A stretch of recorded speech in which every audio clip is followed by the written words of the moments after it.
One, two.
to.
هم طاقة الحقيقية.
Good evening.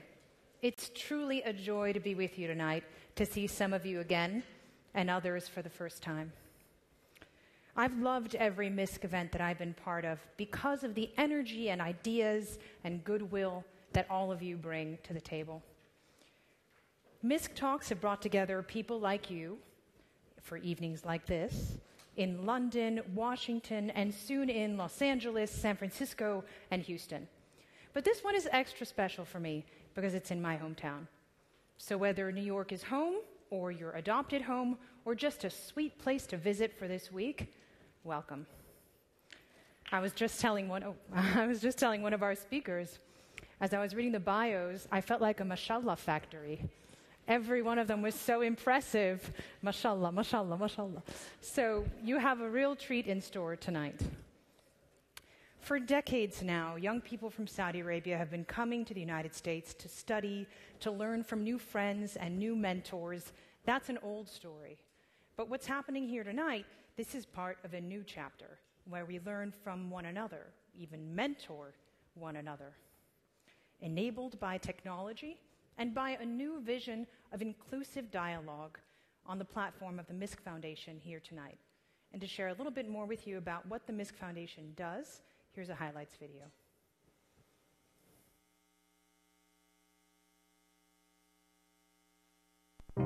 هم الطاقة الحقيقية والقوة الحقيقية لتحقيق هذه الرؤية، وهي أهم ميزة بالنسبة لدى السعودية هي الطاقة الشبابية اللي فيها، والميزة الجيدة أنهم شباب واعي قوي لديه طموح رائع مثقف متعلم بشكل جيد مبدع لديه قيم عالية. باقي فقط نضع الرؤية ونعمل عليها. Empowering young people leads to a stronger future. But how do we support young people so that they thrive in this rapidly changing world? How do we equip them with the knowledge and skills they need to create a modern, sustainable economy? Our foundation, Misk, was established by His Royal Highness, Prince Mohammed bin Salman bin Abdulaziz, in 2011 to discover, develop, and empower young people to overcome the challenges of today and contribute to the advancement of tomorrow. We focus on 4 areas. In education, we help young people move from learning to earning. In technology and science, we establish tech accelerators and incubators. In arts and culture, we showcase and promote the work of talented artists. In media, we support the creation of innovative content and inspire our audiences. We know that these opportunities have no boundaries and cannot be achieved alone. So, we collaborate with the world's leading organizations, universities, corporations, NGOs, and governments to provide new horizons for young people to thrive. In our first 6 years, through 100 events, programs, and initiatives, we have served over 1 million young people from more than 65 countries. This is just the start. We want you to join us on our journey as we work to invest in our greatest and most valuable asset, our young people.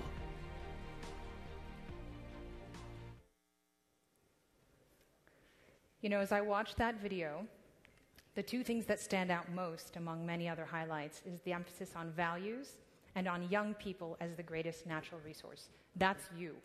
You are the greatest natural resource. And now on to the talks. To quote a true American luminary of our times, Bill Nye the Science Guy, everyone you will ever meet knows something that you don't. So enjoy learning from these fine people here tonight. Our first speaker is Dr. Muhammad Al-Rakkan. His journey spans from King Saud University in Saudi Arabia to Johns Hopkins University here in the U.S. Please welcome Dr. Muhammad to the stage.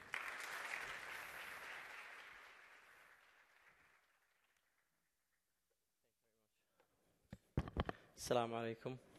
Jazakumullah bil khair. Good evening, everyone. It's a great honor to stand here today. Muhammad is the name. Riyadh is the city. I was born in a family of 8 siblings. I was the first boy after 6 incredibly talented sisters.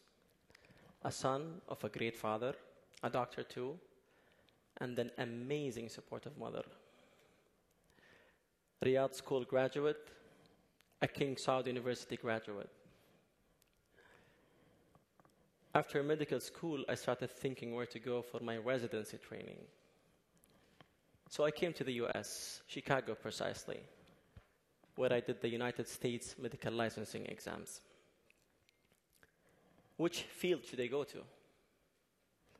I had a couple of doable options, but no.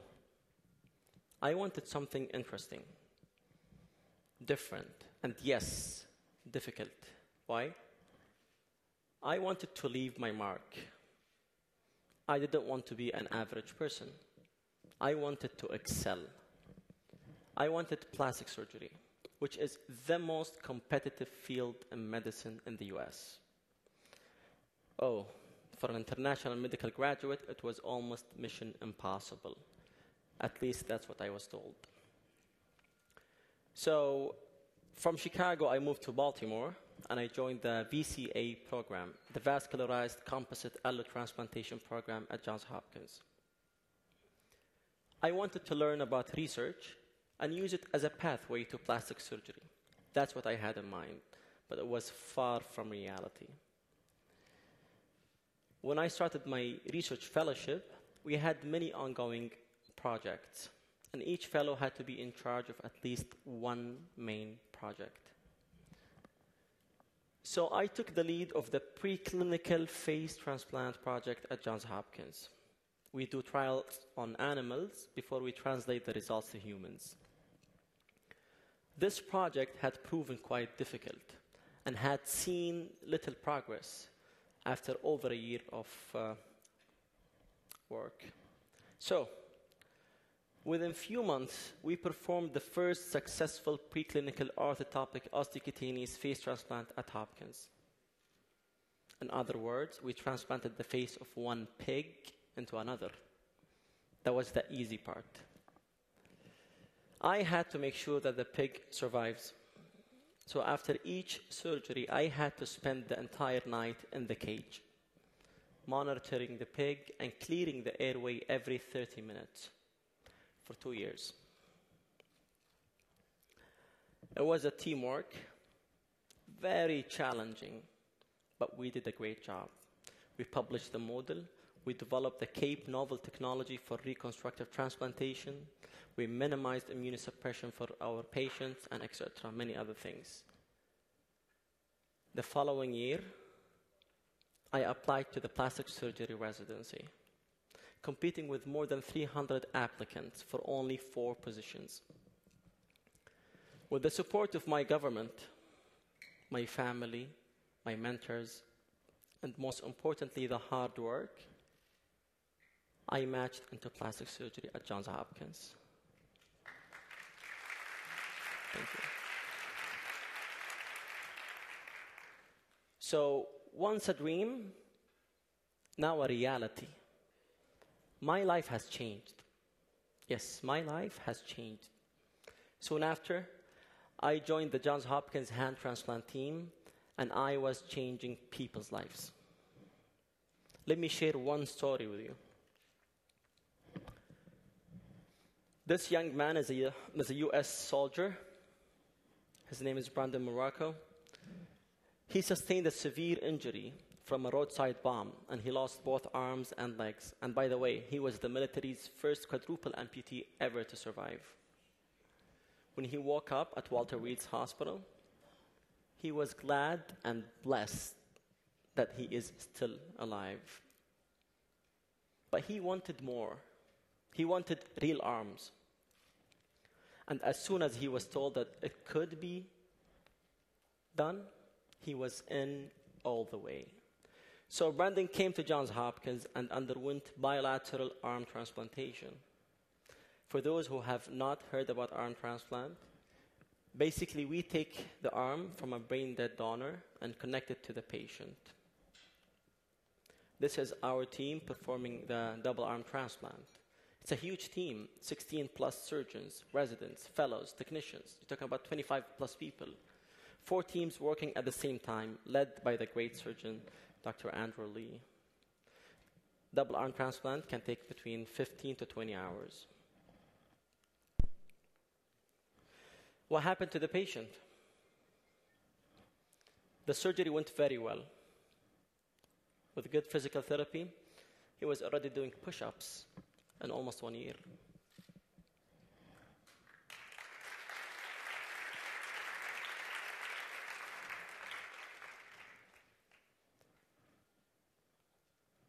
Brandon also visited his military colleagues and was able to operate and fire his rifle. Within 2 years, he was driving his car and taking care of himself. That was not only a transplant, that was a life transformation. So after a long journey, 6 years at Hopkins, I did my fellowship, 4 years surgical training, I'm finishing my master's. My journey was long, difficult, and I still have more to go. But was it impossible? Absolutely not. With hard work and determination, everything is possible. So, if you have a dream, go for it. You never know. Sometimes your own dream can change the lives of others. Ladies and gentlemen, thank you very much.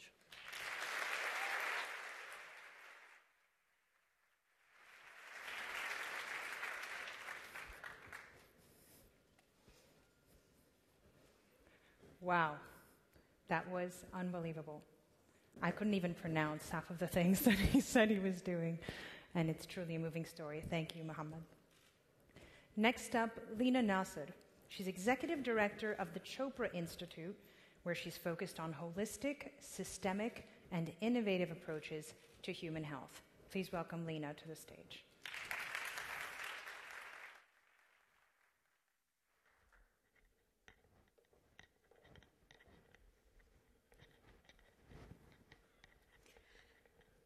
As Clifford Geertz, the amazing anthropologist, once said, culture is a series of stories, and it is the stories we tell ourselves about ourselves that makes our culture.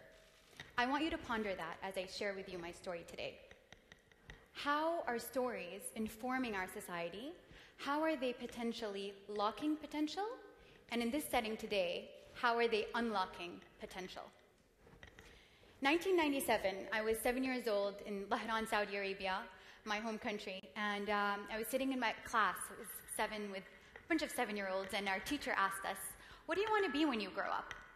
We all wrote it down and took a picture with it, and I looked at my picture, and it said I wanted to be a babysitter. And not that anything's wrong with that career path, but amongst so many paths, I often wondered, why was that what I chose? And how were the stories I was told at that time period, between, say, 1 to 7, maybe informing who I thought I could become, my potential at 7. I grew up to be a little bit, my teachers might call me rebellious. I saw it as more rebellious logic. I had a lot of questions all the time in school, and my curiosity really drove me. And because of this curiosity, I just came to classes wondering about a lot of things, and my parents would often get a call saying, "Your daughter's asking too many questions." And through their influence on me, they continued to foster character in me that really wanted to ask those questions. And at times when the teacher said, "Don't do it," they said, "You know what? Always be yourself, and if they tell you not to do it, just write them down on paper and share them after class." And so this kind of repetitive story that my parents would tell me about who I could become really stuck with me. So I grew to take this rebellious logic and see it as a superpower. Went to college in the United States at Bates College to study education and politics in the hopes that I can bring transformation to my country. And during my studies, I came across this book. It was called How to Teach Math to Black Students. And the book's premise was that this African-American teacher who had a class of predominantly African-American students found that they were failing in math until he introduced to them the African contribution to the math literature and discipline. Once they saw themselves in math, their scores changed. They started outperforming their peers. And this was the book. And I sat looking at this book and I thought, that is so interesting in retrospect to my 7-year-old self. And I wondered, what were the current stories being told to little kids, and how are they locking or unlocking potential? And so I went back to Saudi Arabia on one of my summers, and I packed my suitcase with all this, children's school books from 1st grade to 6th grade, and began to do my research. And what I found was, I picked the Arabic language, because in all countries, language is used with stories. You teach language through stories. And what I found was that some of the stories were very nice, but a lot of the stories had a little bit of a problem. For both boys and girls, they were a little bit limited, giving limited roles what boys could become, and limited roles to what girls could become. Oftentimes, girls not having more than, being a mother, being a daughter, maybe a teacher if you had a career, but other than that, there weren't many career paths. Same as for boys, but my focus was going to be on girls. And after doing this research, I became very convinced and interested in how does this look like on the brain level. Because a lot of people will tell you, no, these are just stories. They don't really have an impact. So I went to continue pursuing my degree at Harvard, where I studied mind, brain, and education, and looking at the power of stories on the brain and how we showed up as well. And what I found was that when you read a story that you were engaged in, your prefrontal cortex was activated. And it changed how you would then show up in your behavior. But that wasn't enough. I wanted to go further and actually look at Saudi girls and see, can we take a new story, and see if we can bring their grades up? Can we prove this theory? So I went to Saudi Arabia. I said, like a good researcher, let me interview the 4th grade girls. I need to know where their baseline is. I need to assess them. And I said, I want to see the worst performing girls, the ones who are almost failing. I sat with them, and very quickly, there was this one very interesting girl. She said, I hate math. And I said, okay, tell me why. What do you hate about math? And she said, I just hate it. My dad taught me to value logic, and I'm a logical girl. And what I believe is that it's not very logical to memorize the timetables when you can go to the supermarket and use your calculator. And I looked at this girl, and I thought, how old are you, and can I offer you a job? Because this type of critical thinking is, believe it or not, what we're looking for. And I was looking at her and thinking, she has some rebellious logic. And she could be, an engineer, a CEO, a pilot, you name it. But she was failing at math. And so standing between her and excelling at math, what I believed was a story. And I was about to find that story that could prove this. So I went home, started researching who were the incredible Arab women of our time. And I found this story that I began to tell the girls. But before I tell you the story, I have to tell you that, like a good researcher as well, before I shared the story with the girls, I tested their baseline again to get an assessment of where they're at, and then I would introduce the story, and then I would test them one more time to see if the story had an impact. And so the story I began to share with them is of this little girl who grows up in the 8th century. And as many of you know, in the 8th century in Baghdad, it was the height of Islamic era. It was the golden age where Muslims were contributing to science, education, technology, innovation. And this is where this little girl named Sukaina bint Ja'far grew up. And she had an incredible education fostered by her grandfather. She had a very soft voice, and so her grandpa called her Little Butterball. In Arabic, Zubaydah. And Zubaydah grew up to be an incredibly intelligent woman, inviting scientists to come in and speakers. And how many of you know of Harun al-Rashid? Everybody. So Harun al-Rashid was the king of that century, of the 8th century, and his wife was this young girl who grew up to be the queen, Zubaydah bint Ja'far, Little Butterball. A lot of people know about the king, but not many people know her story. And so what I shared with the girls about this little Butterball who grows up to be the queen is that she, after the death of Harun, she starts to go, which she always does, on these 18-day hikes from Baghdad to Mecca on foot. So she's a hiker in today's time, like a really good hiker. And Zubaydah, as she's going down these hikes, she sees that the pilgrims are dying because there is no water. As you go into this desert and very difficult geographical area, you lose, you start losing water, and slowly a lot of people were dying. And she wanted to come towards a solution. And so she said, we're going we're going to drill and we're going to build a hydroengineering project that's going to transfer water all the way from Baghdad to Mecca. And all the engineers said, no, you can't do it. It's impossible with this geography. And she said, we're going to do it. And she built it. And if you visit Saudi today, you will see the remnants of this incredible project. And it was the most incredible hydroengineering project of her time, the scientists and researchers have examined. And so I shared this story with these girls, and you could see in their eyes, how they saw how now math was taken by this Arab woman and used to create impact, to create transformation, to create change. And when I gave them those tests again, even though it was recess time, they're supposed to go out and play, they were killing it. They were going after the questions so quickly, and I took the test, went home anxious to see the results. Did they do better? The overall class had a 21% jump from pre-test to post-test, and the poorest performing girls had a 23% jump with one story. And so, thank you. And so what I would love for you to ask and wonder is, if one story could create this amount of impact in a group of 4th grade girls, what would a series of empowering stories that we already have in our history and our tradition and our heritage and currently in our today lives, what would bring those out, sharing them in our education systems, in our work environments, in our societies and to the world do for our society and our community? How can we use them to unlock potential? I'll leave you with that question. Thank you all so much.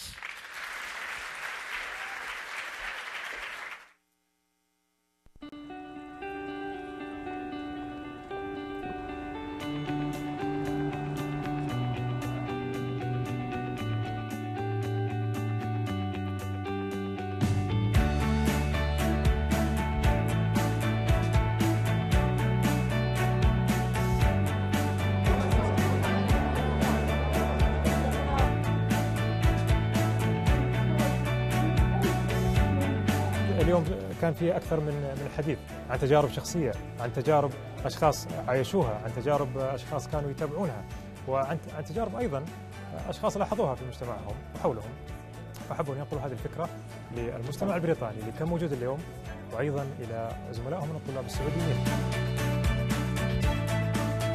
اليوم قدمت نبذة عن رحلتي من السعودية عن طريق أوكسفورد إلى كامبريدج.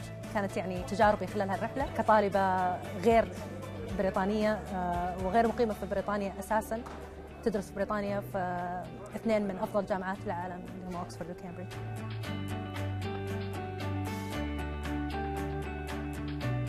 مسك أخذت عينة من كل مجال بحيث أنها تزيد الوعي عند المجتمع عن التخصصات أو عن الأفراد نفسهم هذولا، يعني هم بيشتغلوا في هذه المجالات، بيبدعوا في هذه المجالات. فمسك أعطتنا زي اللي هو بلاتفورم إنه إحنا نبرز نفسنا أو إنه حتى نطرح إيش إحنا عندنا. حبيت أشارك تجربتي بحيث إنه أنا طالب عمري 25 سنة، لسه توي بدأت الأندرجراد. مسك لندن اليوم عرفتني على الشباب اللي أنا ما أشوفهم في لندن، فمن هذا المكان صار عندي مكان أتعرف فيه على الشباب السعوديين اللي يدرسوا في الجامعات الأخرى، كانت على مستوى لندن ولا على مستوى بريطانيا بكبرى.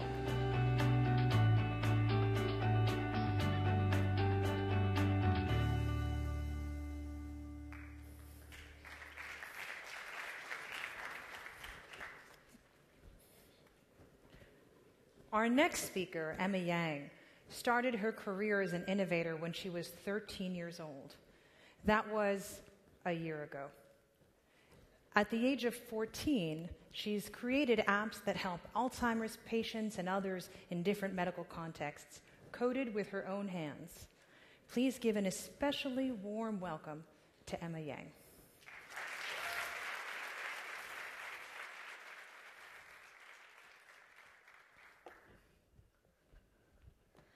Good evening. My name is Emma Yang. I'm 14 years old and the founder of Timeless. When I was around 6 years old, one day my dad put me in front of a computer and showed me Scratch, where you can drag and drop different blocks of code to make a program. I instantly fell in love with it and was coding within hours. I loved it because I was amazed by the extraordinary range of things you could create with a couple blocks of code. It didn't matter whether it was a game, a tool, or any other application, whether it was simple or complex, it was my own personal creation that was special and unique that I could share with the rest of the world. This is what motivated me to progress to building websites, mobile apps, and more. In the summer of 2015, I participated in the Technovation Challenge, a technology entrepreneurship competition for girls. I developed an app called Concussion Checker, which is an easy way to evaluate head injury for the possibility of concussion. Developing this app and the accompanying business plan was my springboard into technology on a whole new level. Using technology to help my community and to solve real-world problems. I realized that even though I was 11 years old and a middle school student, I could create apps, products with meaningful functionalities that could impact people around the world. We reached the finals. We went to San Francisco and won second place globally. Even though winning the award was amazing, it was my discovery of a whole community of girls and women with groundbreaking ideas that I cherish. It changed my entire perspective. I was born in Hong Kong. We lived with my grandmother after my grandpa passed away when I was 2. My grandma would take care of me when my parents were at work. She would read to me, and she took me out to places. We spent a lot of time together. When I was around 7 or 8 years old, my grandmother forgot my birthday, but we thought she was just being a little forgetful. But then she forgot how old I was, what she just had for dinner, and later on had to turn on the TV. She lost track of time and forgot where she was. All of the common difficulties faced by Alzheimer's patients. As my grandma's disease progresses, we continue to look for ways to help her. We set up visual aids around the house and continue to send her photos on her iPad in hopes that she'll remember us for as long as possible. So as time went by, I started to wonder, is there a simple mobile app that could help my grandmother to remember events, stay engaged with her friends and family, and to recognize the people around her? An app that would help my grandmother in the same way that all the things we set up for her has been helping her remember. Research suggests that stimulating one's memory and socializing, especially by using a computer or a mobile app to look at photos and stay engaged with loved ones, could help to slow down cognitive decline. So my family hunted extensively for such an app that we were sure must exist. But we came away disappointed because, in fact, it didn't. There are many tools in the market, but none of them actually are designed to help Alzheimer's patients improve their daily lives. In fact, there are very few apps developed for the elderly due to the stereotype that old people cannot use technology. They are the underserved demographic. So around this time, I started to learn how to develop for the iPhone with Swift, which is an iOS programming language. So I took the matter into my own hands and developed Timeless. Timeless is a first-of-its-kind caregiver-assistant mobile app for Alzheimer's patients that helps them remember events, stay connected with friends and family, and recognize the people around them using artificial intelligence-based facial recognition technology. Let me show you the app. Timeless has 4 key features. Updates shows a stream of photos sent by family and friends, where each of the photos are tagged with a name and the relationship to the patient by the facial recognition. Today simplifies daily information such as events and the weather. Contacts is a picture phone book where the patient can contact a loved one at the touch of a button. And the most unique function is Identify, where the patient can take a photo of a face, whether that's in real life or in a photo, and Timeless will tell them who it is. Timeless's comprehensive feature set addresses the daily challenges faced by Alzheimer's patients in a unique and simple way. Timeless has received worldwide press coverage from the US to Spain to Mexico and Malaysia, and has been widely shared on social media. Our demo video reached over 36,000 views within a year. The feedback was overwhelming. Here are 2 among many. About a month ago, Bill Gates shared Timeless on Twitter and Facebook. There's nothing more gratifying than having someone like him validating the idea. And recently, we launched an Indiegogo campaign to support the continued development of Timeless. We raised over $10,000 from 100 backers. And about 3 weeks ago, Timeless received the $50,000 grand prize of the Women Startup Challenge, hosted by Women Who Tech and Google New York. Thank you. Timeless is now fully funded and an officially incorporated startup. Receiving the award was wonderful as the youngest recipient of the award, but more importantly, among all of the amazing founders that were competing that night, a 14-year-old was recognized and was given the opportunity to show the world that she can.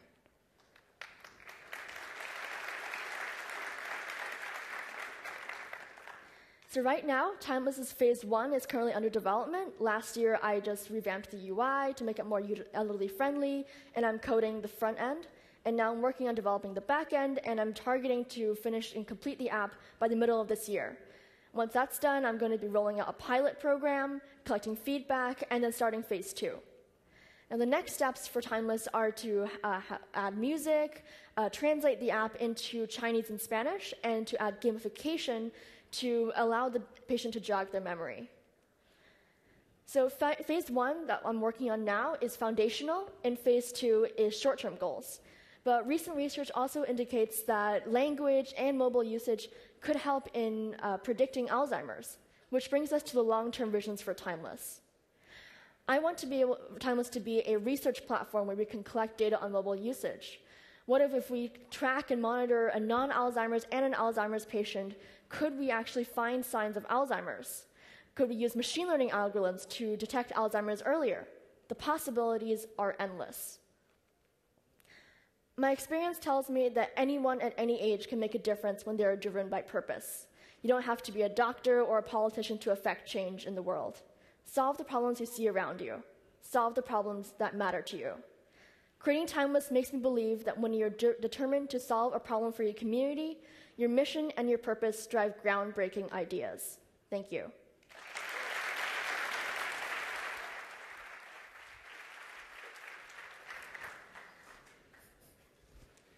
Thank you, Emma, for your talk and for everything you're doing and building.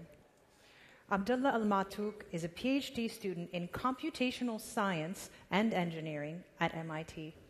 He's going to tell us about designing intelligent social systems. Please welcome Abdullah.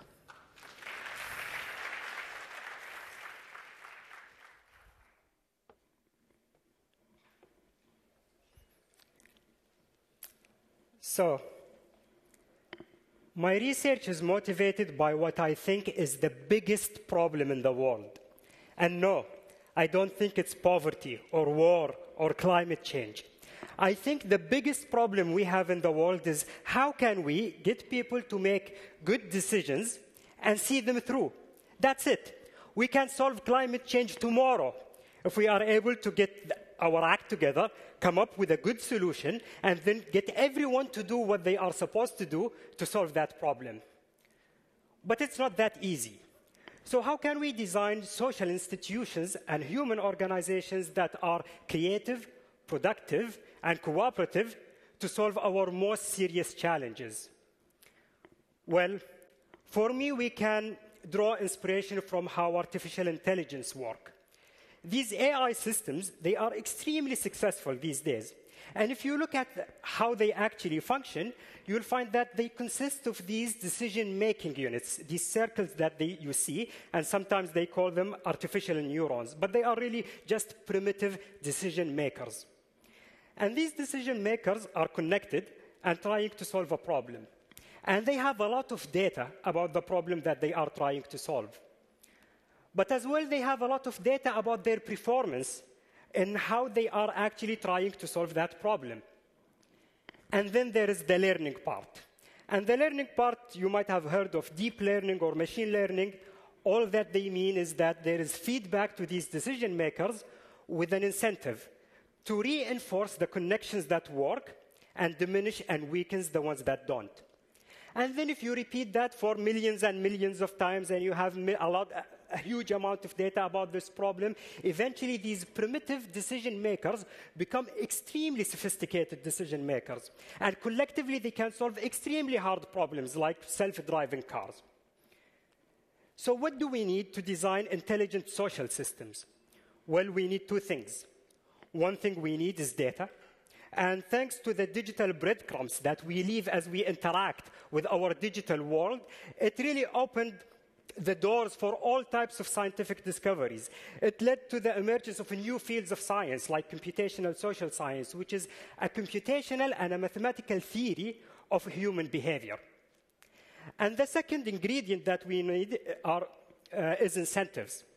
And here I'm not thinking about incentives in the traditional sense, the carrot and the stick, but incentives that allows the system to dynamically reorganize to solve whatever problem they are facing. So far this talk might sound a little bit academic and a little bit abstract, but how does it work in the real world? So we went and worked with an entire community where they had an app on their phone. And this app collected a lot of their data. So things like face-to-face interaction through Bluetooth proximity, communication patterns, sleeping patterns, personality traits, but as well things like their physical activities. And then we asked, can we make this community more physically active? Can we make them, re-incentivize them to make that decision and see it through? So we split them into two groups. In the first group, we did what you would exactly imagine we would do to make someone do something, pay them. So on the app, for every single extra step that they take relative to their performance in the previous week, we pay them. And in the app, they see how much money they are making. And actually, at the end of the week, they can go and cash out that money. In the second group, we did something that is a little bit different, something that is inspired by how AI actually functions. So we paired these individuals such that if I increase my physical activity and I become more active, someone else gets paid. And before I tell you why and how do we actually do that, let me tell you how did it perform. Paying someone else was 4 times more effective than paying the individual directly. That's a huge effect. That means that if I needed to pay you $4 to do something, I could, in theory, pay someone else $1 and get that exact same results. So how does it work? Well, this incentive, the social incentive structure, really activates a connection, just like in the AI systems. And this connection induces peer pressure or social pressure and amplifies the effect of the intervention that's put in place. So you can imagine that if you are paired with your annoying friend, that whenever you are not making them any money, would come and knock on your door or call you by phone or try to come and take you for a walk around the neighborhood just so that they can make more money. And that's a behavior that you want to adopt anyway, and all you need is that active nudge to get you to do it. Or maybe you are paired with someone that you want to impress, someone you have a crush on and you want to go out on a date, or someone that you would actually want to make them money so you can ask them for a favor later on. All of these conditions actually are necessary to make that activation work. And we don't actually know the context in our case, but we just observe data of real people who are behaving and going through their daily lives and using these AI type of procedures in order to understand how to pair these individuals for maximal effect. And the really nice thing about this intervention, so paying someone else actually can lead to higher levels of behavioral change, doesn't stop only there, but actually it's more sticky, which is something that we didn't expect. So once we stopped paying everyone, so now the experiment finished, we are not paying anyone, you guys can do whatever you want to do. People who were paid directly immediately went back to their baseline physical activities. They are not paid, so why would we continue to do that? But the people who were in the group where someone else was paid actually still showed some increase in their physical activity, at least for 2 more months. Because it created that type of a social norm of how actually people can coordinate and cooperate in order to achieve that desirable outcome. And the same thing works in other contexts too. So we helped people in Switzerland, in a small town, to reduce their energy consumption, using very similar trick where if you reduce your energy consumption, someone else gets a reduction on their bill. And they see as well an MIT beaver dancing on the screen. And as well, we use this to help people to drive safely and to get vaccination. But one of my favorite, actually, application is something that we did in companies and in organizations. We had these name tags with some electronics in them that capture a lot of things about the information flow and things like who talked to who, for how long, are there any interruptions, nothing about the content. We don't know what they are saying, just the dynamics of conversation. And then we went to this German bank and had this huge screen with the visualization that you see on your right. And it's not at the individual level, so you just see these 5 boxes that represent the 5 departments in this company. And then just by and the blue lines are the email interactions for these people in this company, and the red lines are the face-to-face interactions. And just by showing them this feedback, just like in AI, giving feedback to these decision-making units, they realize something. Managers don't talk to people in customer service. Actually, no one talks to the people in customer service. It seems that they are out of the loop. And by changing things like the break hour and the arrangement of the seatings, actually increased and changed this network dynamics. So just like in the AI systems, you reorganize the structure of these decision-making units in order to solve the bigger problem. And what happened? It increased productivity, it increased cooperation levels, and information sharing. And that was true for so many other companies that we worked with.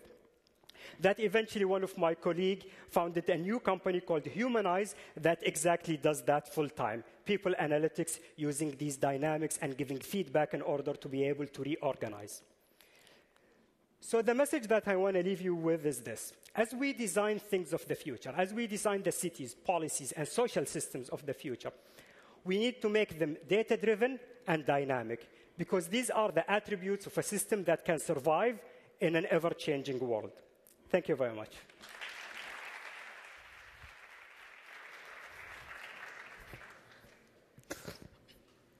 Well, I told you that Abdullah works in designing intelligent social systems, and now you know what they are.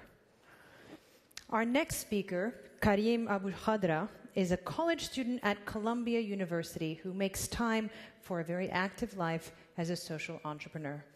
Please welcome Karim onto the stage.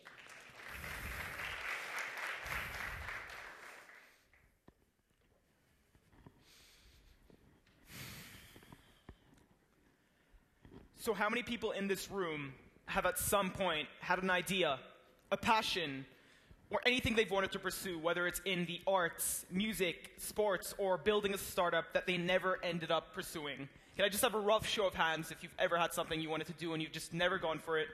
So that's quite a few people in the room. And there might be multiple reasons you didn't pursue this interest. I know for me, I was worried about what other people would think, or whether or not I'd be good enough, or whether or not I was smart enough to ever solve a problem in an entrepreneurship landscape. I will be speaking about entrepreneurship for the majority of my talk, but this can be applied to pursuing any talent, interest, or pursuit that you really like. So to give you a bit of background on me, I grew up in Bahrain. As you can see, I went through a lot of changes. For one, I was actually cute at some point. I'm not entirely sure what happened there, but I'm not so cute anymore. In terms of other changes, there's been a lot. But one thing that stayed consistent throughout my experiences and throughout my growth was that I always had this drive in me to pursue entrepreneurship, to solve problems in the world and really get out of my comfort zone, but I never really did. And this burning desire in me continued till I got to college. I attended Columbia University. I'm still attending there. My first year was in September 2016, and I'm currently a second year. And I got to Columbia, and I was surrounded by all these people going into finance and consulting, so I did the natural thing to do and followed the majority of people. The problem was I knew I wasn't interested in these industries. I ended up spending my summer pursuing 2 different internships, one in finance and one in consulting, neither of which I really enjoyed. There's a beautiful picture of a nice summer over here. That was not my summer. I was stuck in an office the whole day doing things I really didn't enjoy. And finance and consulting are respectable and great careers, but if it's not your interest, it's not really something you should pursue. So I got back to college, and I knew that these weren't really my interests, and because of a bunch of reasons, including problems in my social life and the academic stress of Columbia, I ended up getting a really bad bout of depression. So for a few months, I was kind of depressed, and it wasn't exactly great, and it wasn't exactly fun. Enter Soraya. Now, Soraya was like me in a lot of ways. She, too, had a Middle Eastern background. She, too, had an interest in entrepreneurship. And she, too, was an ideator. But unlike me, she was also a doer. Soraya had the guts and confidence to go out and identify a problem in the world and then fix a solution. As we all know, the refugee crisis is a huge problem. There are currently 25 million refugees and asylum seekers spread out throughout the world. Soraya was trying to devise an alternate economic system that would allow refugees to exchange services for points, because refugees can't legally work in the countries they reside in. Soraya devised a system which would allow an individual to post on an app. Any of the other app users would be able to see that this person posted on the app and then pay that person in points per hour. I was obsessed with what she was doing, and when she pitched this to me, I was so taken aback. There was me, a depressed college student who had no career direction in my life and didn't have the guts to pursue what I wanted to do, and there was Soraya, an extremely impressive female doing exactly what she loved. At this point, she had raised $27,000 in funding and had a group with refugees and citizens exchanging services with one another. And so I started to work with her. Over the last 6 months, I've helped her scale Caravan, I've facilitated partnerships, and I've helped her research the problem. We now have a Facebook group of a couple thousand people, and I'm also working on a deck that we'll be using when we pitch at the Hull IV next weekend. The Hull IV is a social entrepreneurship competition which offers the social venture that has the most promising idea with $1 million. So what have I learned? I've learned a lot through my experiences. I've learned that you have to do what you enjoy. Simply because life hits you with roadblocks and life will mess you up. I got depression, and I'm so thankful for it, because without depression, I would have never ended up pursuing what I enjoy. But because of depression, I realized that I can't actually pursue a career in something I wasn't interested in. It was because of my experiences that I realized I had to pursue what I was interested in. So be grateful for those weak points in your life. Be grateful for those times in your life where you're really not doing well, because they can reveal a lot to you if you use them well. Another thing I learned was motivation wasn't enough to do what you enjoy. There are going to be times you're going to wake up in the morning and you're not going to want to get out of bed and you want to get on Facebook, or you're going to want to call up your mom and talk to her and chat to her on Skype, or you're just not going to want to do the work that you need to do to get ahead. The difference between ideators and doers are doers do what they have to do regardless of how they feel. I've learned that from Soraya, I've learned that from working on a startup, and I've learned that from my years of going to the gym. But it's extremely important to get past those down points when you're not feeling like working on the projects you want to work on. These experiences have really changed me in many ways, and it's actually contributed to my growth as a person in so many ways. When I got back to college in January of this year, after having a break and doing some ground research in Lebanon, we were researching for Caravan, I came across this homeless person who I had spoken to quite a few times before. We engaged in conversation for a few minutes, and he ended up asking me for money. I apologized. I said, I don't have any money. I'm sorry. But we kept talking for a few more minutes. And as I turned to leave, he called me out, and he said, Kareem. And I said, yes. And I turned around, and he said, thank you. Now I was confused, because I hadn't actually given him any money. So I was like, why are you saying thank you to me? And he turned to me and said, thank you for acknowledging me. Now that made me think, and that made me want to question him. And I asked him, what do you mean thank you for acknowledging me? And he told me that everybody ignores him on a daily basis, that when you're homeless, people ignore you all the time, and nobody gives you any respect.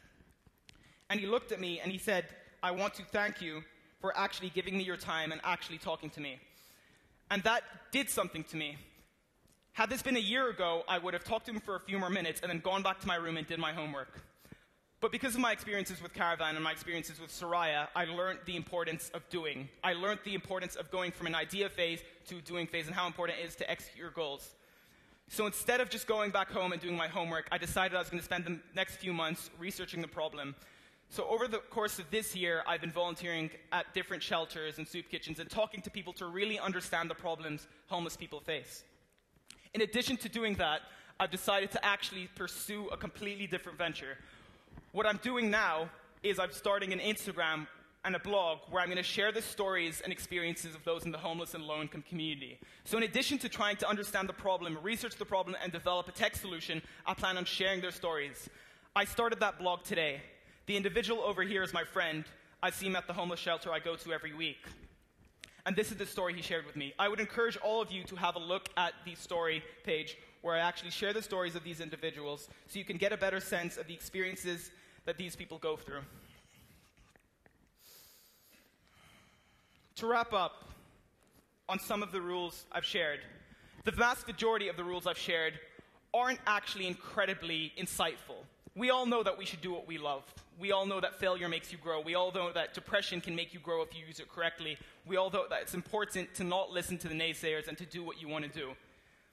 But it's very, very hard to execute, and that's something that I don't know if people realize. Pursuing your own thing and pursuing entrepreneurship is an incredibly tedious and difficult task. It's not easy whatsoever. And I'm sure I'm surrounded by many people who've got so much more experience in this field, and so I'd like to invite you to connect. I recently became a doer. I'm a doer in Caravan because I'm scaling the startup, and I'm a doer with this new project I'm pursuing surrounding homelessness. I would love for us to connect so we can both support each other in becoming doers and grow along the path. Becoming a doer is a very tedious and difficult process, and I'm still not there. But together, I'm sure we can support each other and become great doers together. Thank you so much. It's so inspiring. Thank you, Karim. That was awesome. Now, a brief highlights reel from the Misk Global Forum 2017, and after that, a brief networking break so you can meet some of our speakers and get to know one another.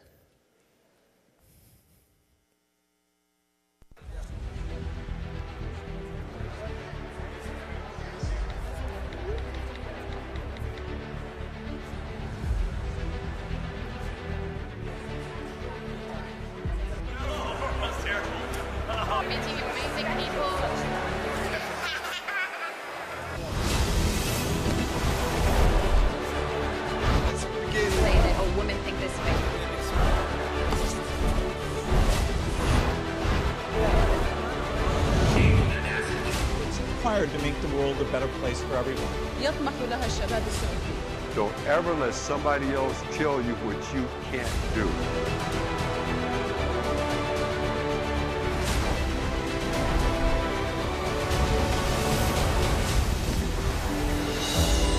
But this is the very first time that I've ever been invited to the Kingdom of Saudi Arabia. This is a very important topic. Getting youth to show us the future, to help them to feel empowered. That's critical. Is we're really trying to identify where these gaps are and trying to give the opportunity for the young people to learn or get training or get some form of education on it. Je veux adresser mon plein soutien et celui de la France au prince héritier pour cette initiative de créer en Arabie Saoudite le Misk Global Forum. Vous relevez le défi d'organiser ici le Davos des jeunes et c'est une formidable source de confiance en l'avenir que vous nous offrez ainsi. But what if we have a world where every student can learn at their own pace? Every student can master concepts before moving on. And what if it was a world where all of that was freely accessible if you just had access to a low-cost smartphone or some type of a device? I'm excited about this initiative because I love challenging young people to solve very tough problems and to pursue their dreams. Youth is a beautiful thing. Be young, enjoy yourself, but know this. While you are off being young and enjoying yourself, the people that you are ultimately going to be competing with, they are someplace grinding. They're studying, they're practicing, they're researching, they're rehearsing, they're networking, and that's going to make the difference between who signs the front of the check and who signs the back of the check. When you open things up for the young people, they get very creative and start to dream, and I'm very optimistic about what's possible here. With Misk, we're all about, developing, empowering, and equipping young people for the knowledge economy. And on a global level, essentially the Misk Global Forum is the global arm of the Misk Foundation. We have the power to find what we need beyond the old educational paradigm. Schools need to recognize the power of these new possibilities and find ways of using technology to improve the educational experience for all. So Saudi Arabia is opening up its market for innovative young entrepreneurs from all over the globe. هل نحن جاهزون لتوظيف مكاسب الثورات العلمية والصناعية التي يشهدها العالم؟ كيف سنتكيف مع الثورة الصناعية الرابعة التي تضرب بكثير من الصناعات التقليدية. In a knowledge economy, human capital, certain forms of human capital becomes especially important in the interaction with machines, machines that have been infused with new technology. I'm really excited about what the Misk Foundation is doing and really empowering young people. What did I do today to make tomorrow possible?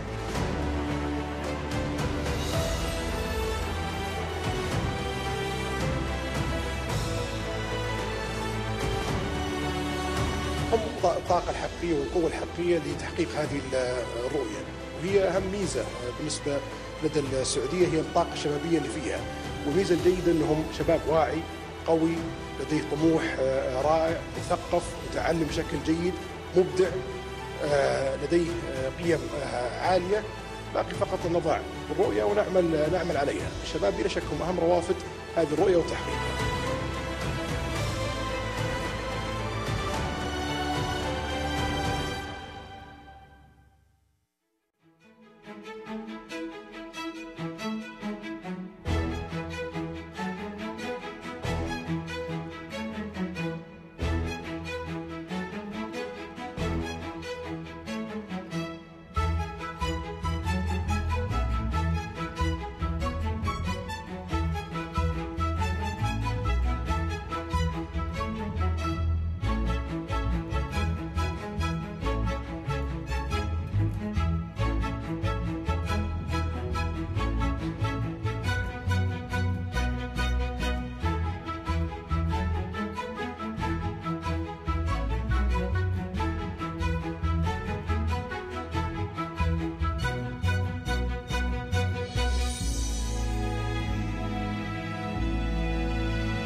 Ladies and gentlemen, please take your seats.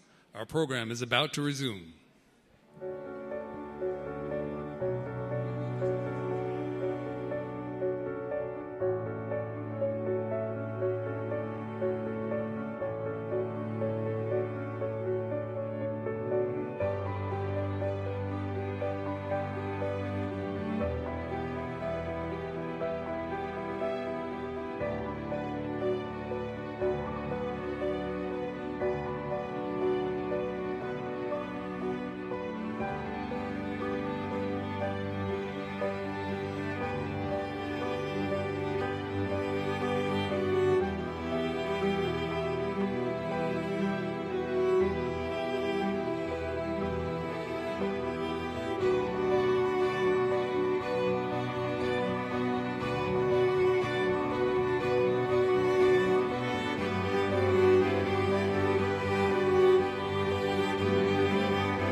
Ladies and gentlemen, please take your seats.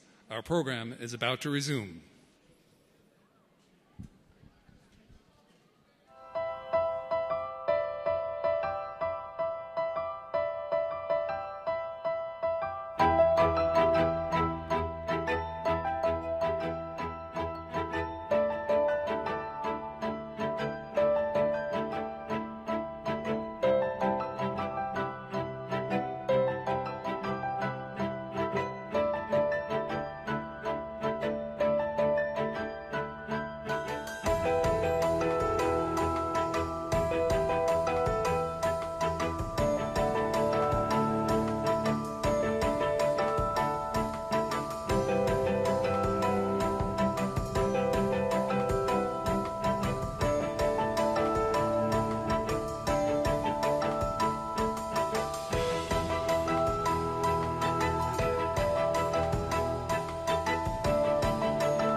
Ladies and gentlemen, please return to your seats. Our program is about to begin.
Welcome back.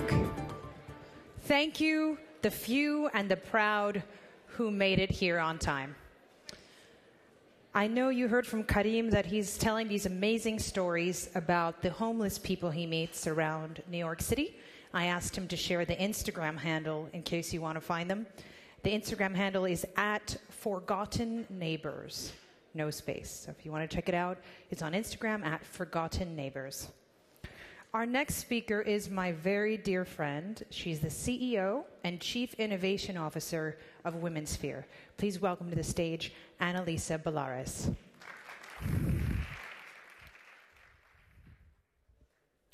Thank you so much, Lara. Thank you so much, everyone. Good evening.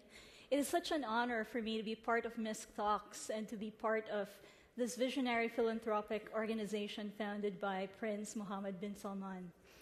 And I hope that you're as inspired as I am by the speakers you've heard from tonight. I wanted to share with you a little bit of my story and insights from my work. I was born in one of the 7,600 islands of the Philippines, and I attended public school in the Philippines throughout high school. I was a full scholar to Mount Holyoke College, the United World Colleges, and Harvard Business School. And it appears my slides are moving on their own. 20 years after I was born, I was at Goldman Sachs working as an analyst in the high technology investment banking group, where I got to work on over $1.5 billion of high technology deals. And prior to that, I also had the chance to, while in college, work on a $48 billion merger and acquisition deal in energy and oil and gas industry. And today I'm a social entrepreneur and social innovator. I'm also a NASA datanaut. So if you think of astronauts as explorers of space, NASA datanauts are explorers of data. Speaking of data and the universe and stars, I'm not sure if you know, there are an estimated close to 200 billion galaxies in the universe. And in our galaxy alone, the Milky Way, there are an estimated 200 to 400 million stars. The sun is one of these stars. And I say that because when I was growing up in the Philippines, I was born near a rice field. My parents had never gone to high school. I was the first to go to college. I'd always looked up to the stars. I'd always been inspired by the constancy of their light. My heroes growing up were Leonardo da Vinci, Marie Curie, These were pioneers and trailblazers that truly revolutionized how we see the universe. And so it was this overarching purpose, this vision for our place in the universe that really drove me and drives me today. I've always felt a stewardship for our planet, and this is why I started being a change maker very young. I went to the Manila Science High School, where I had this amazing team that I worked with. And for 3 years, we created pioneering innovations that were fighting pollution, recycling waste. This is like 2 decades ago. Focus on sustainability.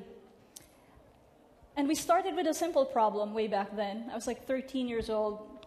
And the problem had to do with this river that I passed by every day going to school.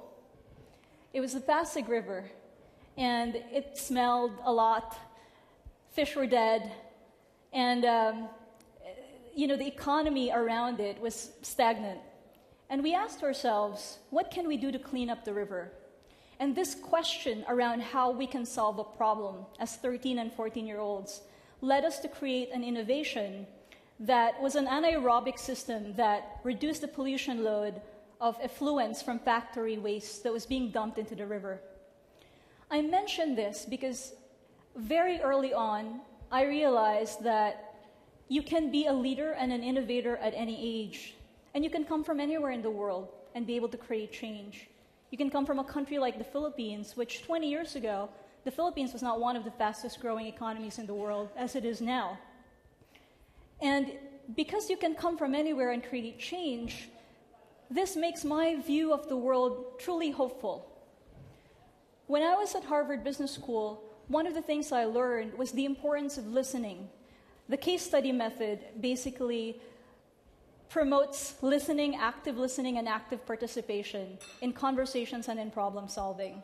You have to listen to everyone that has a very different point of view from yours. And from listening to a multitude of views, you get to distill the truth and arrive at a conclusion.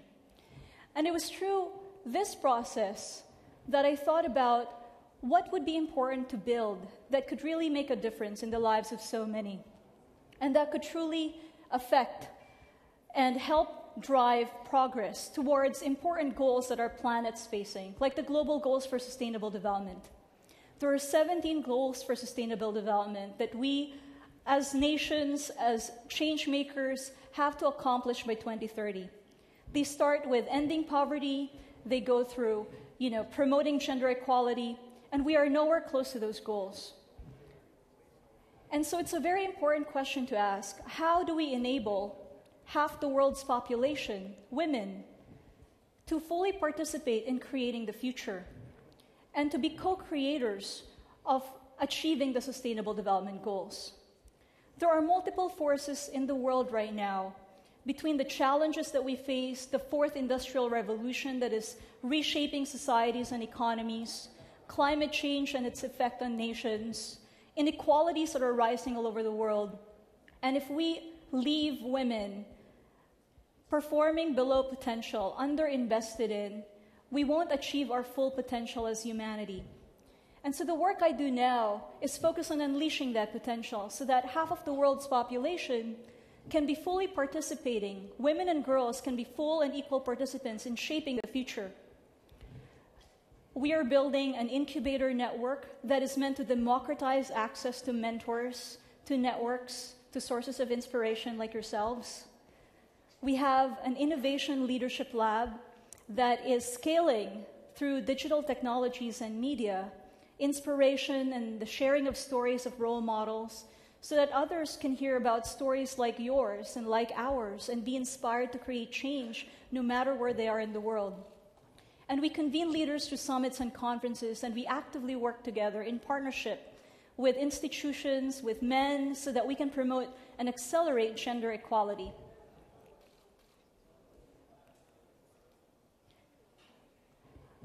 Our global expert mentoring network had reached over 10,000 women and girls. And this year, we hope to grow that 10 times so that we can reach 100,000 women and girls.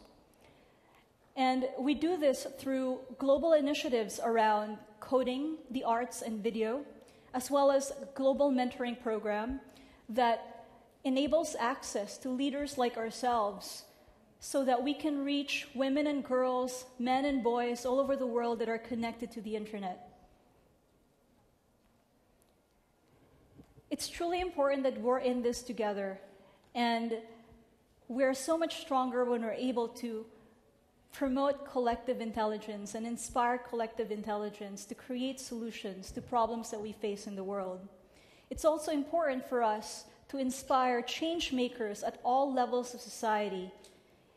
It's not just us that needs to present solutions.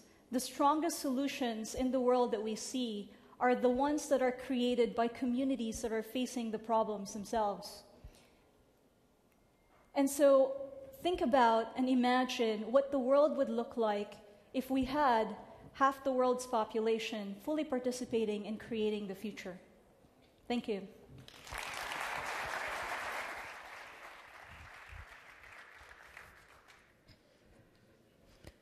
Thank you, Annalisa. Our next speaker is Musa Badahdah. Amazing name. Musa Badahdah. I told him he should be an Arab anchorman. He should be a rock star with that kind of name. But he's something even better, an architect. And he's from Jeddah. He's now a graduate student at the University of Pennsylvania. Please welcome Musa Badahdah to the stage.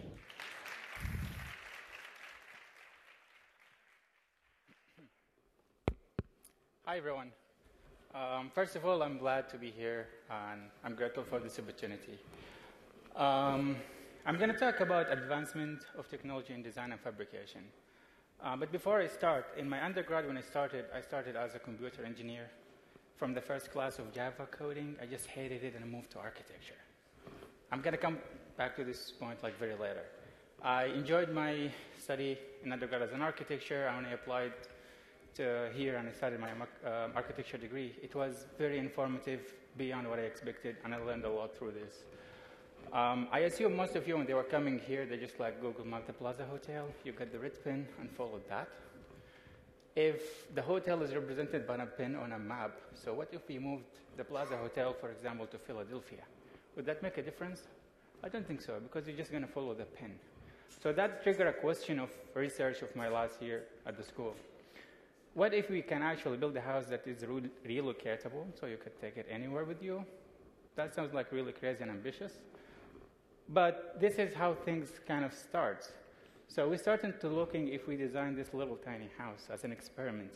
How are we going to deassemble it and move it and do all that? So I felt lazy. Laziness sometimes is good because it tells you the easiest way to make something.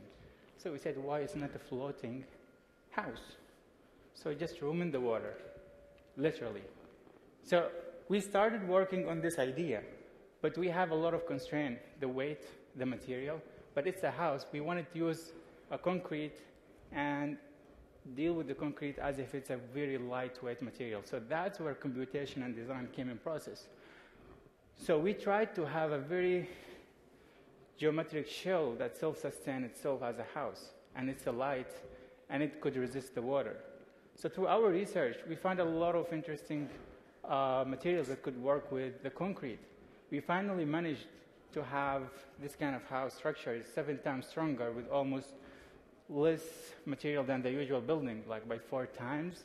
And it's only 2 inches thick of the wall. So this 2 inches thickness, which is 5 centimeters, is just like holding the whole structure.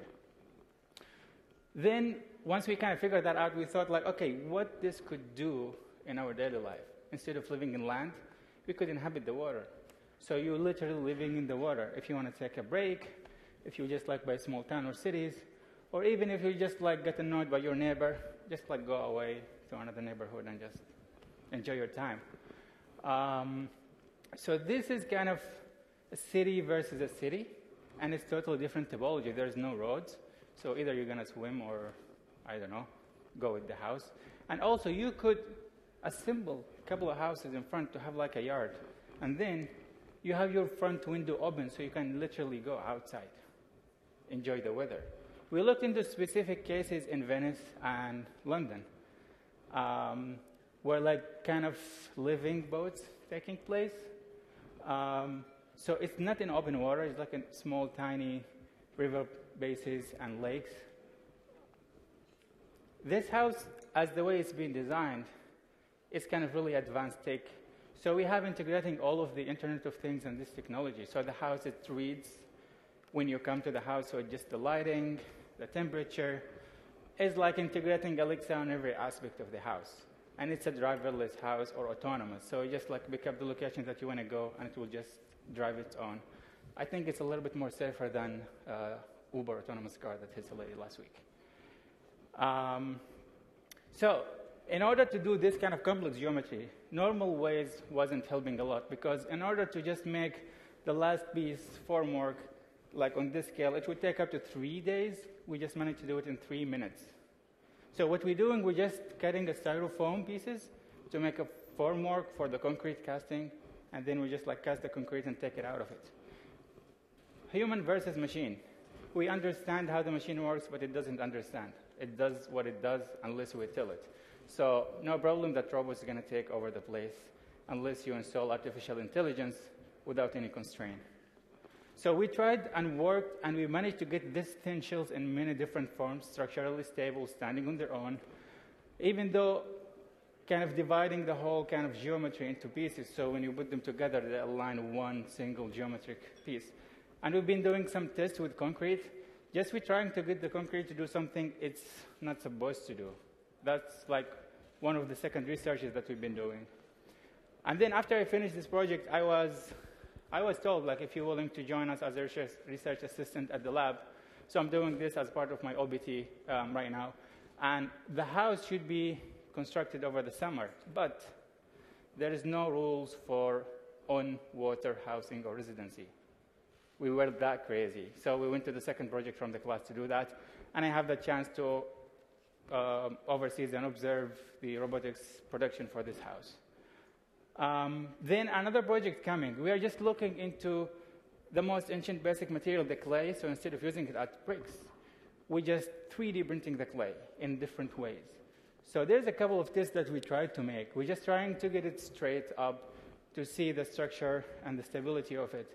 And afterwards, we're trying to test some kind of inclination with separate geometries. And that expected to be like working with concrete and other material, like such as plastic or even sand printing. All of these technologies allow us to produce more with something that's really cheap. So environment friendly, economical, and it's easy, and you don't even need a human factor actually to be on the site if it was like a dangerous location on a mountain or in underground or something. So if you have the robot could build the thing, then you could have the robot on autonomous car. So you just specify the location, have the program ready, the vehicle will go to the site, it will start construction, and just go back when it's done. So talking about this advancement of technology, as an architect and designer, we use these tools in our field. Other people would use it in different fields, in medicine or such.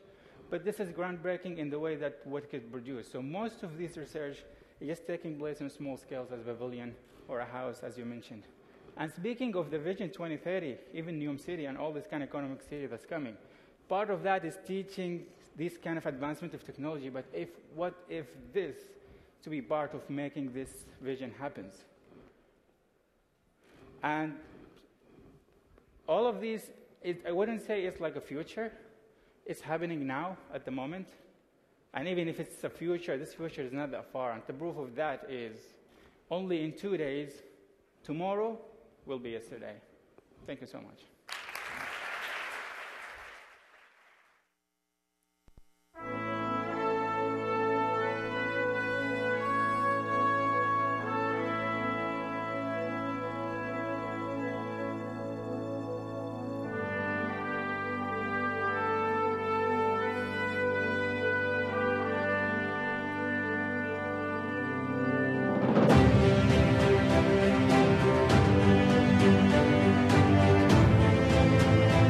تفاعل كبير من الساعات الأولى اللي بدأ فيها الإيفنت، حضور كبير جدا، مع إنه في ثلوج وفي عاصفة ثلجية في الخارج.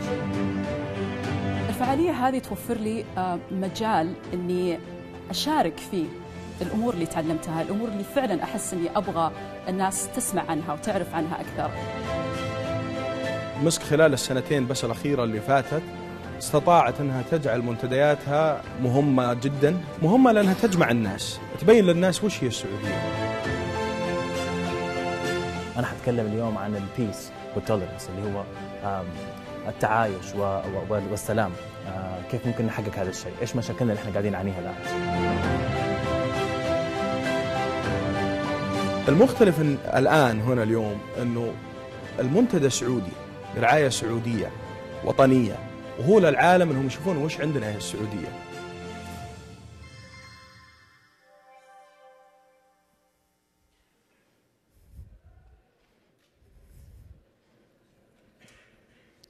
Now you can see why I love being part of these events. The people there are so inspiring. Raise your hand if you have a Saudi woman in your life that you think is just amazing, inspiring. Right. Well, you're about to meet another one. Tala Al-Jabri is a joint MPA and MBA student at Harvard's Kennedy School of Government and the Wharton School at the University of Pennsylvania.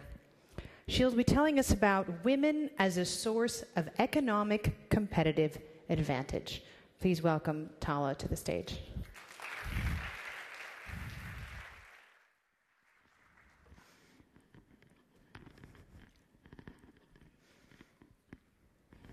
Hello. My purpose here today is to prove to you that women are a source of economic competitive advantage.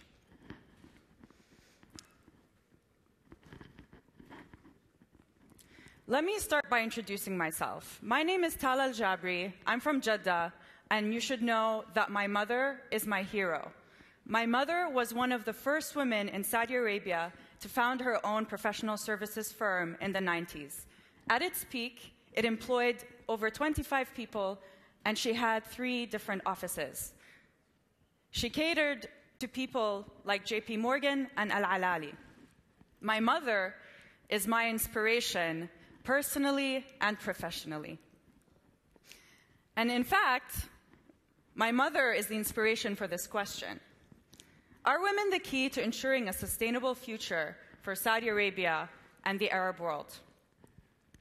And so I started asking myself this question when I was an undergrad 10 years ago, if you'll believe it, at McGill University, where I did my major in finance and my minor in women's studies.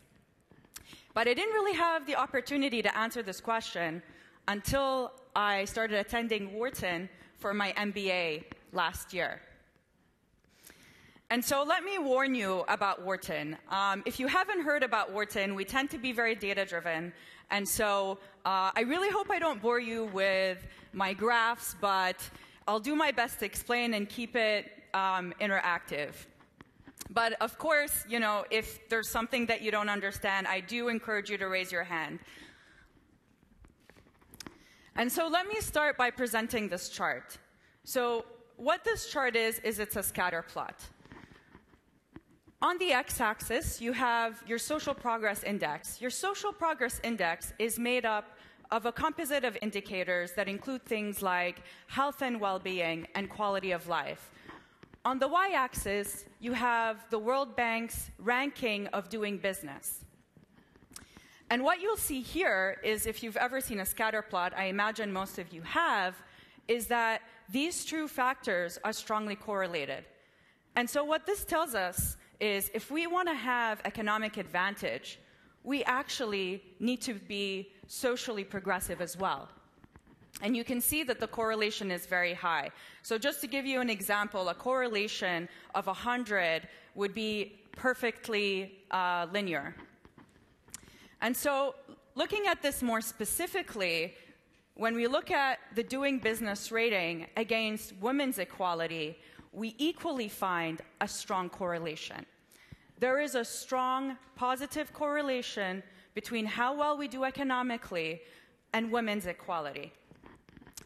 And what's even more interesting about this chart, and which took me aback when I was doing my research, is if you look at this box over here, what this box shows is that there is no country in the world that actually has a high ranking of doing business, but a low ranking in women's equality. And so that's something to think about. And so let's look at Saudi Arabia, my home country. What is happening in Saudi Arabia with women? Well, women are extremely educated. In fact, over 50% of STEM degree earners, STEM stands for science, technology, engineering, and mathematics, 50% of those degree holders are women. When you compare those to developed world averages, like in the United States or the EU, they exceed those numbers. So 30% of women, for example, in the US, would pursue such degrees. Moreover, research by Booz Allen Hamilton shows that women in the GCC, including Saudi Arabia, outperform men in STEM. And so are we actually leveraging our economic assets? Unfortunately, the answer is a resounding not really. So if we look at the female participation rate in Saudi Arabia has one of the lowest female participation rates in the world. It is actually comparable to the average in the Arab world. Relative to the rest of the world, where it's at 50%, which in itself is my belief that it's low when you compare it to male participation rates. And if that wasn't bleak enough, when we look at the unemployment rate of women in Saudi Arabia, the unemployment rate is 21%. And so despite the fact that women are not participating at huge numbers in the country, unemployment is at 21%. The unemployment rate in Saudi Arabia is 12.5%. When you compare it to the rest of the world, again, you can see that those numbers are astronomical. So why is this happening? Something interesting stood out to me in my research. When I looked at the last 20 years, ending in 2011, and I looked at how the increase in female participation was in the Arab world and was in Saudi Arabia, what I found was very, very remarkable. And if there's one takeaway that I would leave you with today, would be this slide. It's that when women increased their participation in the workforce, outcomes improved for everybody, not just women. They improved for men and women. And what I mean by outcomes is that incomes, so your earning as a country, aka gross domestic product, per employed person went up. And so when women go into the workforce, you are advantaged as a man, you are advantaged as a woman. And so hopefully by now you can see that there's a case to increase women's participation rate and increase women's economic value add in the country. And this vision is shared by His Royal Highness Prince Mohammed bin Salman, who understands this very, very well. And this is why Vision 2030 has the goal of increasing women's participation rate to 30%. Thanks.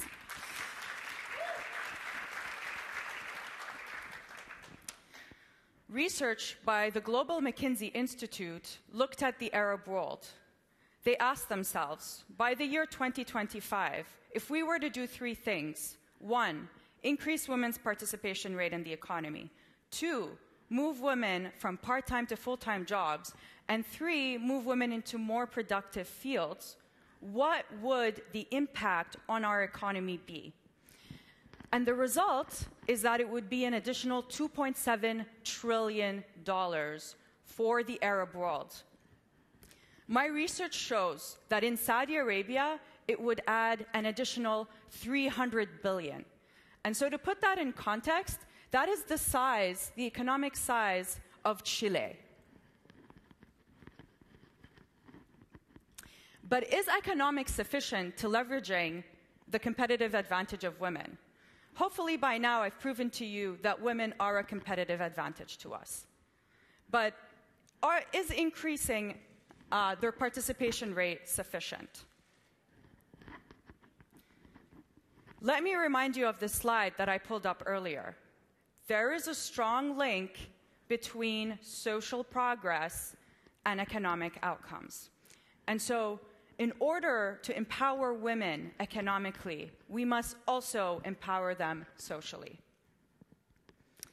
And there are 4 areas that I would recommend that we look at.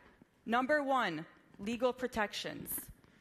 Number 2, ensuring their physical security and autonomy. And my friends at the Saudi mission at the UN know this very well, and this is why Saudi Arabia is part of that council.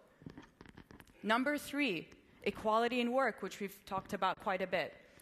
Number 4, ensuring essential services and enablers of economic opportunity. The McKinsey Global Institute actually has a very good quote, which I will read. Gender equality in work is not achievable without gender equality in society and a shift in attitudes and beliefs about the role of women. His Royal Highness, Prince Mohammed bin Salman, is our inspiration. Only a few days ago, he spoke with CNN and he said the following. He said, "Women are absolutely equal to men." And so I will leave you with that quote. Thank you very much.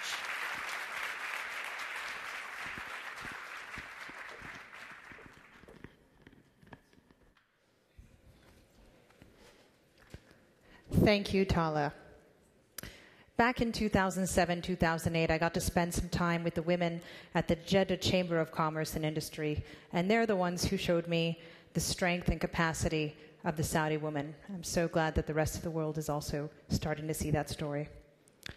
Our next speaker is Albert Kwan. He's the co-founder and CEO of AugmentX.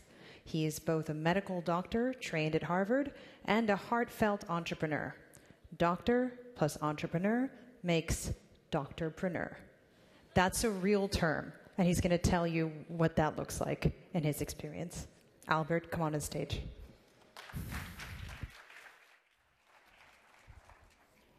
Assalamu alaikum. Thank you. It is a great honor to be standing on the stage among a great lineup of speakers. My talk is about how your curiosity and passion may lead you to tackle big problems that is unrelated to your training. As the intro, my name is Albert Kwan. After my studies at MIT and Harvard Medical School, I am now finishing up my residency training in pediatrics and anesthesiology. And next year I'll be going on to Stanford to practice pain medicine.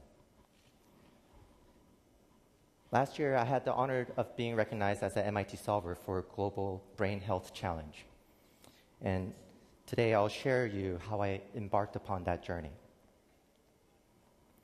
As a biologist and medical doctor, I personally think the brain is the most fascinating human organ. I believe the brain is the next frontier of medical science, and whomever understands how it works and know how to treat it when it gets diseased will be celebrated, because there's going to be a big challenge where we have to solve our brain health. Let's dive into why. This is a heat map of the elderly population above the age of 65. Countries that are in red or orange have higher numbers of elderly population. And as you can see, the Americas, Europe, and Far East Asia are leading the trend. Now let's fast forward 30 years from now. In 30 years, the Middle East and the Northern African countries will follow the same trend. And if we look more deeply into individual countries, I think we can learn how we might be able to predict and prepare better for Saudi Arabia. On the left, these are plots called population pyramid plots. The vertical axis is the age, with elderlies up here and the younger generation on the bottom. The width of the graph tells you how much of that age contributes to the overall population. On the left-hand side, this is Japan 50 years ago, Japan today, and Japan in 50 years from now. As you can see, 50 years from now, the majority of the workforce population in that country will have to take care of their elderly population, which is going to be bigger than themselves. On the right is Saudi Arabia. And my prediction is that Saudi Arabia is about 20 years behind this trend in Japan and ultimately will follow a similar trend. With the population aging so fast, we must anticipate common diseases of the elderly and prepare to handle the burden of the disease. I would highly recommend that we think together about how to manage stroke patients, because that is currently the #1 cause of long-term disability around the entire world. And with the aging population, the number of stroke patients will increase drastically.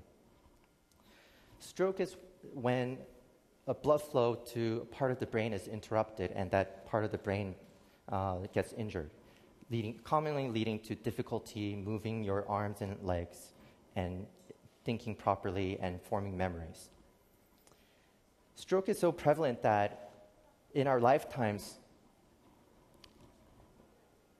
or every year, there are 15 million new stroke victims across the globe. And my estimation is that today, every year, Saudi Arabia probably has 80,000 stroke patients or more. It is so common that in our lifetime, for everyone sitting here, 1 in 6 of us will have a stroke. That means 1 in 3 of us will likely have a parent who suffers a stroke and will become a caretaker. After a stroke, everyone must undergo rehabilitation therapy. And as a physician, my view is that the first year is the golden period when people can regain a lot of their function back. Beyond that, people have to still continue their therapy in hopes to maintain the function that they've gained back. In the United States, it is unfortunate that the insurance companies typically only cover 4 to 6 months of therapy. And after that, patients and families are on their own, sometimes having to pay very expensive private therapy sessions in order to continue their therapy. The current way of delivering therapy is very difficult to scale. First, you need a physical space where the physical therapist or the occupational therapist works out of, and patients have to leave their home and go to the clinic a couple times a week. If it's already hard for these stroke patients to move around their home, it is immensely difficult for a family to coordinate a trip to the clinic every other day. Also, there's a big lack of trained therapists who are highly specialized in taking care of these patients. For instance, in China, there are 2,400 registered occupational therapists who work on hand function. With their country having 2.5 million new stroke victims every year, that means at any given week, these therapists have to see 1,000 patients if they were to service their entire country. So I asked the question during residency, could technology help bridge the gap? Because I've run into this problem in my own practice. When I refer my patient to get therapy for a very specialized program, oftentimes the rehab therapy clinics send the patients back to me saying they don't know how to provide that therapy. So I turned to augmented reality and digital health.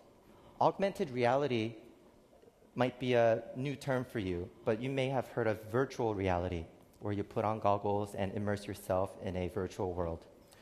In augmented reality, you place the virtual objects in your real world. So you augment and enhance the experience of your real world. Digital health commonly uses a cloud-based platform to exchange data, collect data, analyze them, and reward the users to change their behavior. In this case, to better their health. So a year ago, my friends and I co-founded AugmentX. We provide affordable, subscription-based therapy that is of high quality because we standardize the protocol.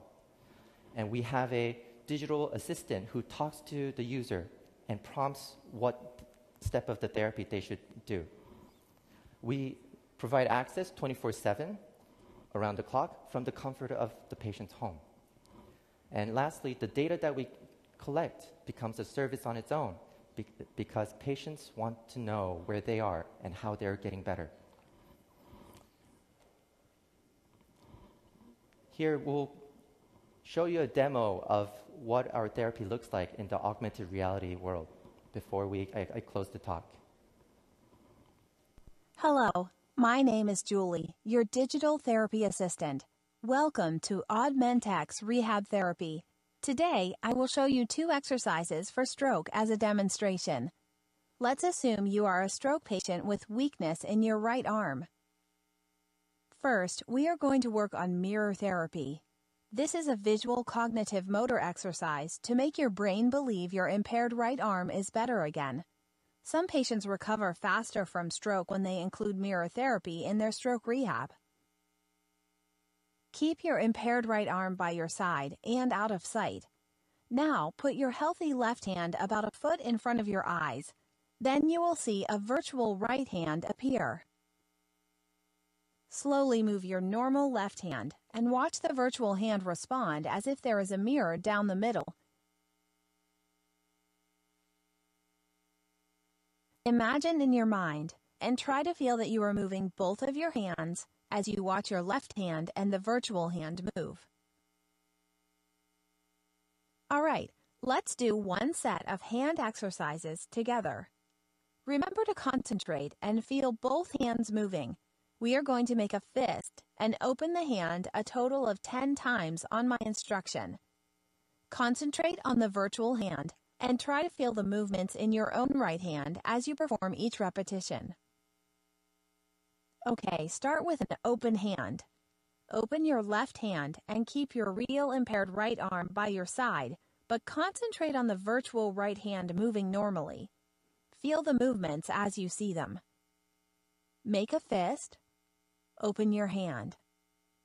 Make a fist. Open your hand. Make a fist. Open your hand. Make a fist. Okay, so you get the idea that the system augments your world as if you're working one-on-one with a therapist at home. We hope to reach the global community and provide a lot of value in this space. Thank you for listening. And always remember, it's not always your training that leads you to what you do, but your passion.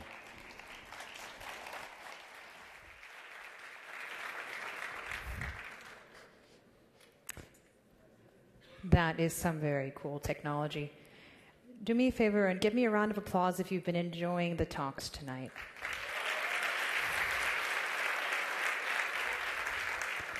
Well, our final speaker tonight is Reem Al-Sukaid of Tufts University. She's going to tell us about the tax that could save your life.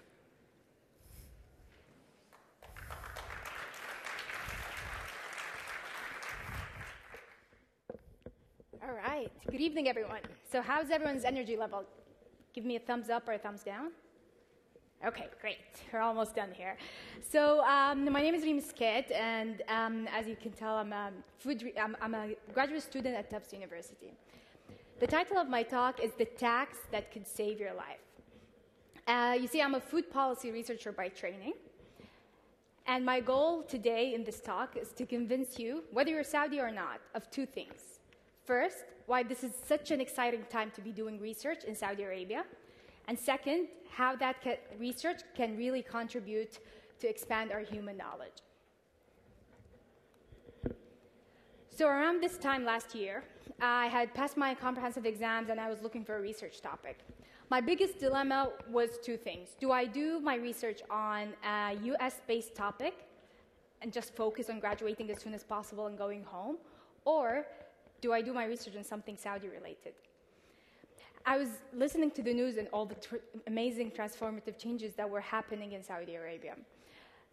And I read about that Saudi's intention to introduce the selective tax, or also known as al-Dariba al-Intiqaiya. So people in the audience, how many of you have heard of the selective tax? Raise your hand. Okay, I hope that's not because of smoking, but nonetheless. So for those who haven't, the selective tax basically was introduced in Saudi Arabia last summer to increase the price of three things. We increased the price of carbonated drinks, energy drinks, and tobacco products. But obviously, as a food policy researcher, I was mostly interested in these two. You see, the evidence, the scientific evidence on sugary drinks and their impact on health was really strong. We knew it increases your weight gain independently, regardless of anything else you do in your life. We also knew that it increases your risk of heart disease, of diabetes, of high blood pressure. So if you can think about what was the most successful thing to reduce tobacco consumption rates globally, it was taxation. If you had to pay for it, then I have your attention. So basically, sugary drink taxation was kind of the new it in food policies because we knew it was bad for you, and this was one option to reduce your consumption. As I dig deeper into the topic, I realized how interesting it was to do this type of research in Saudi Arabia. So for example, we are the third largest consumers of soft drinks per capita worldwide. And we're just right after Mexico and the US. We really love our soda. Also, we have really high diabetes, obesity, and heart diseases rates.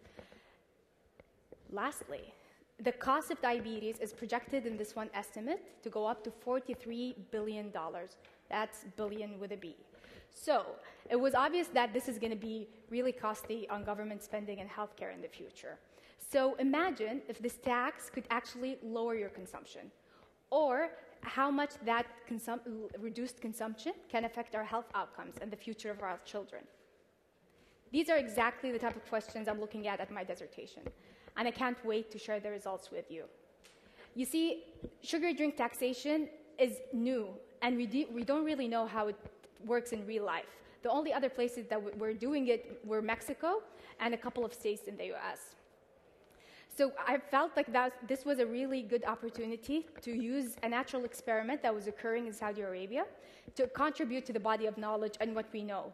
You see, a lot of countries are considering this tax. Imagine what we can teach them from our own experience. And with that, let me introduce you to the circle of human knowledge. Now, I want you to imagine the circle contains all of human knowledge, everything we know. And that circle, red circle in the middle, is what you know by the time you finish your bachelor's degree. By the time you finish your bachelor's degree, you know this much, so you have a specialty. By the time you finish your master's degree, you know this much, so you deepen that specialty. When you're reading research articles and papers, you're right at the edge of human knowledge. And there, you start to really focus.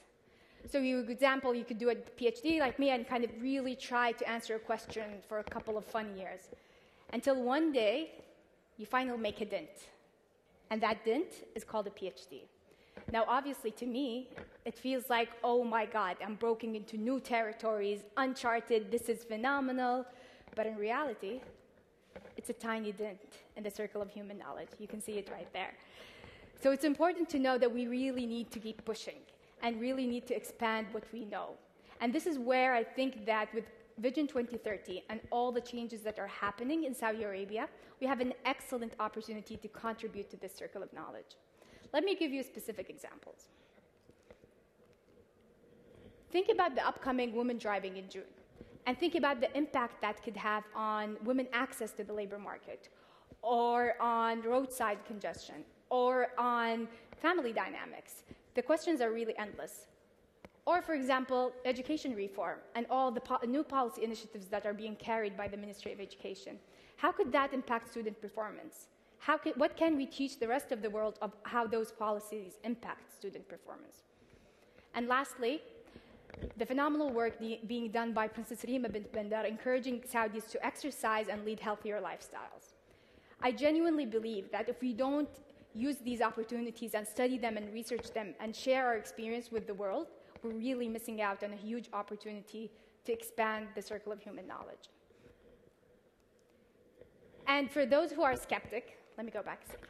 For those who are skeptical in the audience, or who are thinking, well, this is all really interesting questions, but we don't have the data to answer them. Here, please allow me to challenge you, because at the beginning, I also was skeptical. This is the website of the Saudi General Authority of Statistics. And they have they're doing amazing work, and they have a wealth of information that I was surprised to find. So for example, they have labor force survey, household energy survey, and a ton of other information available there.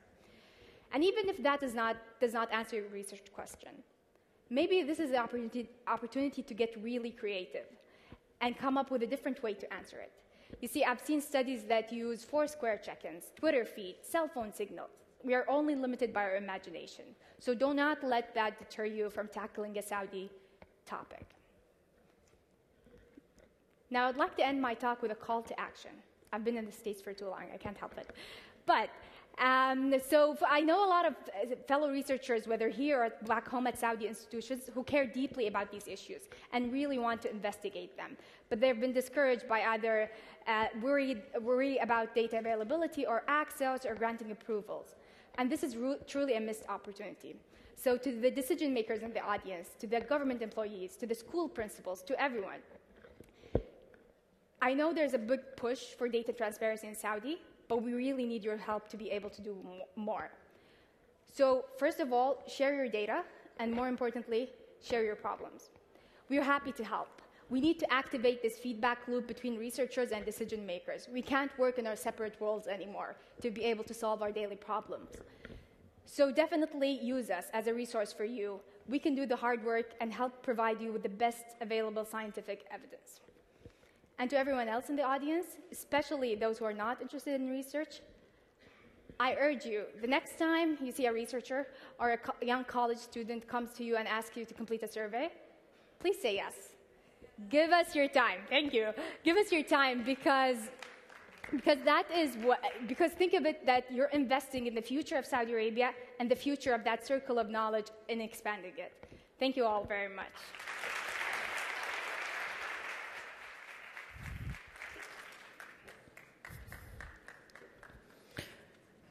I can't look at that feedback loop without acknowledging the amazing women in the front row who are here from the Shura Council. And I know they're not here to be acknowledged or honored. They're here to listen, but it's incredibly inspiring to see them sitting here and learning from these amazing talks. If we had 2 women senators listening to talks like this, I'd be amazed, and I'm equally amazed here. So. For it, and they both voted for the soda tax. So you can see how they took the knowledge and the foresight of what comes 20, 30, 40 years down the line from those sorts of decisions. So first, I want you to raise your hand if you feel like you are now a mashallah factory after that evening. Anybody with me? Some. Okay. We talked about women. We talked about Alzheimer's. We talked about soda.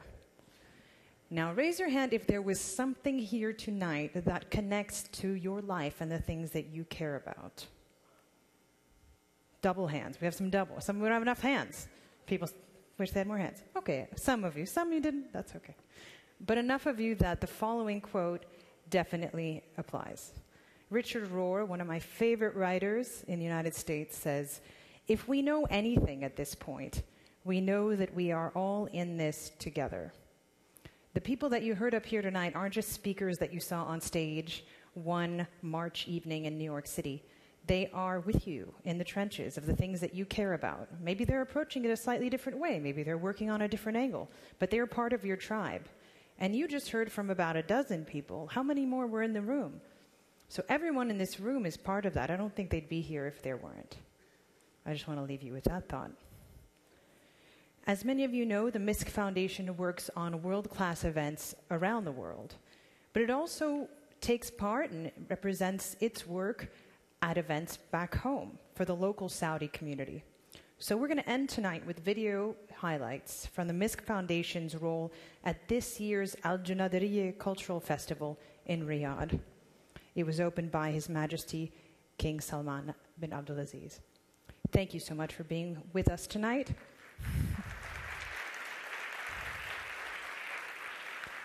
And enjoy the video.